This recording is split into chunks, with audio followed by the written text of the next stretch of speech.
سوال نمبر 1، شب برات کی کوئی فضیلت ہے؟ جواب ہے یقیناً ہے، شب برات کی فضیلت یقیناً ہے۔ یہ فضیلت کہاں ہے؟ جواب حدیث کی تمام کتابوں میں، حدیث کی تمام کتابوں میں۔ اس میں ترمذی شریف میں حدیث ہے، ابن ماجہ شریف میں حدیث ہے۔ حدیث کے راوی حضرت ابو بکر صدیق ہیں، حضرت معاذ بن جبل ہیں، حضرت ابو موسیٰ اشعری ہیں، حضرت ابو ہریرہ ہیں، حضرت علی رضی اللہ تعالیٰ عنہ۔ حدیثیں کتنی ہیں؟ تقریباً 10 یا 10 سے زیادہ حدیثیں۔ حدیث کی کون سی کتابوں میں ہیں؟ کہ حدیث کی اہم ترین کتاب ہے ترمذی شریف، اس میں موجود ہے۔ حدیث کی اہم ترین کتاب ہے سنن ابن ماجہ، اس میں حدیث موجود ہے۔ حدیث نقل کرنے والے کون ہیں؟ کہ بڑے بڑے صحابہ ہیں، جن میں حضرت عبداللہ بن عمرو بن عاص ہیں، حضرت معاذ بن جبل ہیں، حضرت ابو ثعلبہ ہیں، اسی طرح سے حضرت علی رضی اللہ تعالیٰ۔ ان حدیثوں میں سے کچھ حدیثیں بہت کمزور ہیں، کچھ حدیثیں درمیان درجے کی ہیں، کچھ حدیثیں بالکل صحیح ہیں۔ ان حدیثوں میں کیا ہے؟ جواب یہ ہے کہ لیلۃ نصف شعبان، شعبان کے مہینے کی آدھے مہینے کی رات، آدھے مہینے کی رات، اسی کو کہتے ہیں شب برات یا لیلۃ نصف شعبان۔ نصف شعبان والی رات، یہ 14 اور 15 تاریخ کے درمیان میں جو رات آتی ہے اسی کو کہتے ہیں شب برات۔ ان حدیثوں میں کیا ہے؟ کہ ان حدیثوں میں ایک حدیث میں ہے کہ اللہ تعالیٰ شانہ اس شب برات میں اپنی مخلوق کی طرف خاص توجہ فرماتے ہیں، خاص توجہ فرماتے ہیں، پھر خاص توجہ کے ساتھ تمام کو معاف کر دیتے ہیں سوائے 2 کے۔ نمبر 1 شرک کرنے والا، اور نمبر 2 دوسرے ایمان والوں سے کینہ رکھنے والا۔ ایک حدیث تو یہ ہے۔ دوسری حدیث میں ہے اللہ تعالیٰ شانہ اپنی بندوں کی طرف خاص توجہ فرماتے ہیں، 2 کو معاف نہیں کرتے ہیں، شرک کرنے والا اور کسی کو ناحق قتل کرنے والا۔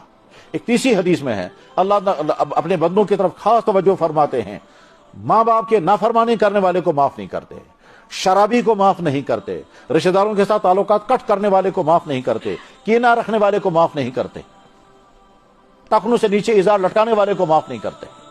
اسی طرح سے ایک حدیث میں ہے سود کھانے والے کو معاف نہیں کرتے ہیں، اور ایک حدیث میں ہے شراب پینے والے کو معاف نہیں کرتے۔ جن کو معاف نہیں کرتے ہیں وہ انتظار میں ہیں کہ یہ توبہ کر لیں گے اس گناہ سے تو میں پھر معاف کر دوں گا۔ حضرت علی رضی اللہ تعالیٰ کو جو حدیث ہے وہ سنن ابن ماجہ میں ہے، میں نے خود پڑھی بھی ہے، پڑھائی بھی ہے، سنن ابن ماجہ۔ اس میں حضرت علی رضی اللہ تعالیٰ کہتے ہیں کہ جب نصف رات ہوتی ہے، شعبان کی نصف رات ہوتی ہے، تو رات بھر جاگو اور اگلے دن روزہ رکھو، فقوموا لیلہا وصوموا نہارہا، رات کو جاگو اگلے دن روزہ رکھو۔ لہذا پوری امت کا فیصلہ یہ ہے کہ شب برات کی فضیلت ہے۔ ڈیٹیل کے ساتھ پڑھنا چاہیں، سمجھنا چاہیں تو اس موضوع پر جو مستقل کتابیں لکھی گئی وہ کتابیں پڑھنی چاہیے۔ اس کے بعد اگلا سوال ہے کہ کیا اس شب میں کوئی خاص عمل اللہ کی طرف سے طے ہے؟ جواب ہے کوئی عمل طے نہیں، یہ آدمی کو خود طے کرنا ہے مجھے کیا کرنا ہے۔ اور اعمال کتنے ہیں؟ کہ اعمال ہیں نماز، تلاوت، تسبیحات اور دعائیں، 4 عمل ہیں۔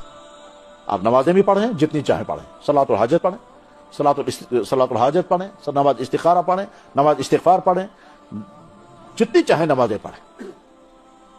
اللہ کے نبی علیہ السلام تو کبھی نمازیں پڑھتے تھے ان کے پاؤں میں ورم آ جاتا تھا، حتیٰ تورمت قدماہ، یہاں تک کہ پاؤں مبارک میں ورم آ جاتا تھا۔ ساتھ میں رات میں جب عبادت کریں گے تو اس میں ذہن میں رکھنا ہے، بس یہ بات اچھی طرح سے ذہن میں رکھ لیجئے، جس وقت نماز میں ہم کھڑے ہوں اور بالفرض کمرے میں اندھیرا ہو تو اس وقت تصور کریں اللہ کی طرف سے اس وقت اعلان ہو رہا ہے، هل من سائل فاعطی، کون مانگنے والا ہے میں عطا کروں گا۔ یہ ہر رات میں اعلان ہوتا ہے، یہ حدیث بخاری میں ہے، ہر رات میں اعلان ہوتا ہے، یہ حدیث بخاری میں ہے۔ اور شعبان کی رات میں اعلان ہوتا ہے، یہ حدیث اس میں ہے جس میں ابھی میں نے بتایا، ہر رات میں یہ اعلان ہوتا ہے۔ ینزل تبارک و تعالی، بخاری کے الفاظ ہے، ینزل تبارک و تعالی الی السماء الدنیا فی اخیر اللیلہ، اللہ تعالیٰ شان آسمان اول پر اخیر رات میں اتر کر آتے ہیں، فیقول، بس اعلان کرتے ہیں۔ اور دوسری جگہ ہے ینزل تبارک و تعالی الی السماء الدنیا فی کل لیلہ، ہر رات میں، فینادی منادن، اعلان کرنے والا اعلان کرتا ہے۔ ایک حدیث میں ہے تو اللہ تعالیٰ خود اعلان کرتے ہیں، اور ایک حدیث میں اعلان کرنے والا اعلان کرتا ہے، حل من سائل فاعطی، کون مانگنے والا ہے میں اس کو عطا کروں گا، وحل من مستغفر فاغفر له، کون بخشش مانگنے والا ہے میں معاف کروں گا، وحل من مستجیب فاجیب له، کون اپنی درخواست پیش کرنے والا ہے میں درخواست قبول کرنے کو تیار ہوں۔ اب جب انسان خدا کے سامنے کھڑا ہو اور تصور آئے اللہ کے نبی نے اعلان کیا اور سچ ہے، اس وقت خدا کی طرف سے کہا جا رہا ہوگا وہم سے کس کا شزورا، کون مانگنے والا ہے تو یا اللہ میں آپ کے سامنے کھڑا ہوں۔ اور جب یہ کیفیت طاری ہو جائے گی اور استحضار آ جائے گا، استحضار کا مطلب بالکل انسان کو یقین ہے اللہ کی طرف سے اعلان ہو رہا ہے، میں سن تو نہیں رہا ہوں لیکن ہو رہا ہے، ایسے ہی جیسے فرض کیجئے خدا نہ خواستہ کسی جگہ کیمرہ لگا ہوا ہوتا ہے اور ہمیں یقین یہاں کیمرہ لگا ہوا ہے تو ٹھیک ہم سمجھتے ہیں اس وقت سب کچھ ریکارڈ ہو رہا ہے.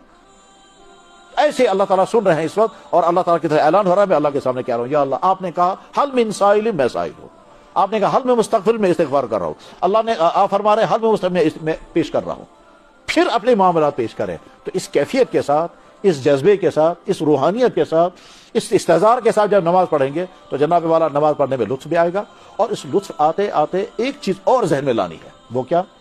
سوچنا ہے کہ اللہ نے اب تک میرے ساتھ کیا کیا معاملے کیے ہیں. کیا باڈی بھی دی, انسان بھی بنایا, ایمان بھی دیا, والدین بھی دیے, اولاد بھی دی, شادی بھی ہوئی, کاروبار بھی ہے, صحت بھی ہے, کھانے بھی کھائے, نمازیں بھی ہوئی, یہ سب اللہ نے دیا ہے. اور اس میں نے کتنی غلطیاں کب کب کی ہیں اور اللہ نے اس میں پردہ بھی رکھا ہے. یہ سوچتے سوچتے کہ یا اللہ آپ نے کتنا مجھے نوازا اور میں نے کتنی ناراضگی کے کام آپ سے کیے, آپ نے مگر سزا بھی نہیں دی. یہ سوچتے سوچتے اگر آنسو آ گیا, یہ سوچتے سوچتے اگر آنسو آ گیا تو آپ کو بہت بڑا میڈل مل گیا. وہ میڈل کیا ہے؟ جناب رسول اللہ صلی اللہ علیہ وسلم نے فرمایا 7 آدمی قیامت کے دن عرش کے سائے کے نیچے ہوں گے, اور ایک حدیث میں 7 آدمی قیامت کے دن اللہ فرماتے میرے سائے میں ہوں گے. بخاری میں حدیث ہے 7 انسان یذلہم اللہ, اللہ تعالیٰ ان کو سایہ عطا کرے گا. یوم لا ظل الا ظلہ, جس دن اللہ کے سائے کے علاوہ کوئی سایہ نہیں ہوگا. اس میں وہ انسان جس نے تنہائی میں اللہ کے رحمتوں کو, احسانات کو سوچا, اپنی کمیوں, کوتاہیوں, گناہوں کو سوچا, رحمتیں سوچ سوچ کر, اپنی گناہ سوچ سوچ کر, پھر اللہ کی مہربانی سوچ کر کے آنکھوں میں آنسو آ گئے. رجل, وہ انسان, ذکر اللہ, اس نے یاد کیا اللہ کو خالیاً تنہائی میں, ففاضت عیناہ, اس کی آنکھوں سے آنسو آ گئے. یہ آدمی قیامت کے دن عرش کے سائے کے نیچے.